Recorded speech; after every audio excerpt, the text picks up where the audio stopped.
let's talk about tools and how to make this easy. So this is the overall setup that you need as an e-commerce seller. And this is what entrepreneurs should really know. So there are two accounting softwares that you have the option of using. And some people like one, some people like the other. They both have their own pros and cons, but that's QuickBooks Online and Xero.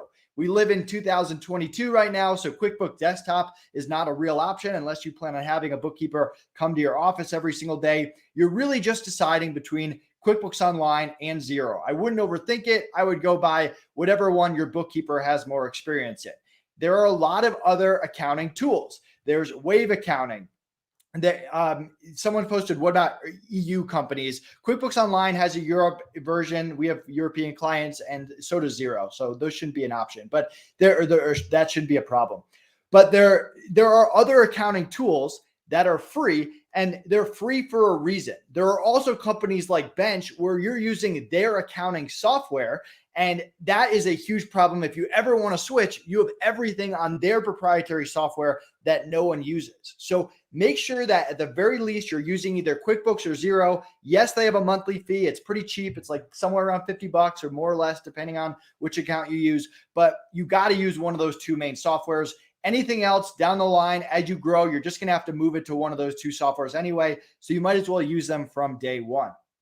The next thing is a connector tool. You need something to connect to the marketplaces. For whatever reason, Amazon makes it very difficult to connect directly to QuickBooks, and you will spend hours and hours and hours trying to get correct data, trying to get it to reconcile, and it never will. You need a tool. There's a few out there. There's Connect My Books. There's Link My Books. A personal favorite of ours, and we spent a lot of time testing this when we started EcomBalance, is A2X. They are not the cheapest. We have a partnership with them, so we get like a bulk discount. But for whatever reason, they are by far the most accurate with the least amount of bugs every single month. So your basic software tech stack for bookkeeping is either QuickBooks Online or Xero, and some kind of connecting tool. And my referral is A2X. I have one more thing to add in there, but I'll let you jump in on that part if you have anything. No, that's very good information, because we use QuickBooks as well. But honestly, we did a special improvement in company Sellerize that we have calculations on profits, but we also have a special tool that not available on the market in the previous generations on any other tool, which calls payoff reports, where you can calculate every single flows of your company. And because we're really efficient in the money flows, as we develop this reimbursement tool for Amazon sellers.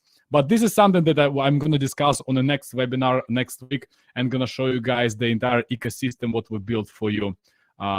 Let's continue going with you, Nathan.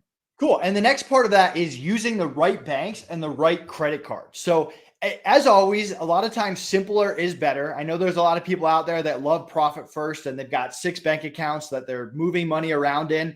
In my mind, that's crazy. I've never run a business that way. It's good for a lot of people that struggle to save money for taxes or pay themselves. But in general, the simpler, the better. Have 1 or 2 credit cards, have 1 or 2 bank accounts, and what bank accounts and what credit cards you use matters.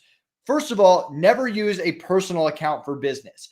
You should never be intermingling business and personal finances. Like, you shouldn't be charging groceries to your business account or using your personal account for business and personal.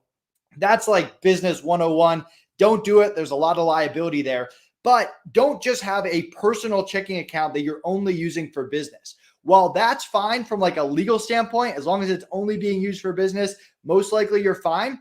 It's bad from a bookkeeping standpoint because personal accounts don't allow view-only access. When you're working with a bookkeeper, you want to give them view-only access to all of your accounts, in addition to have those accounts connect to QuickBooks.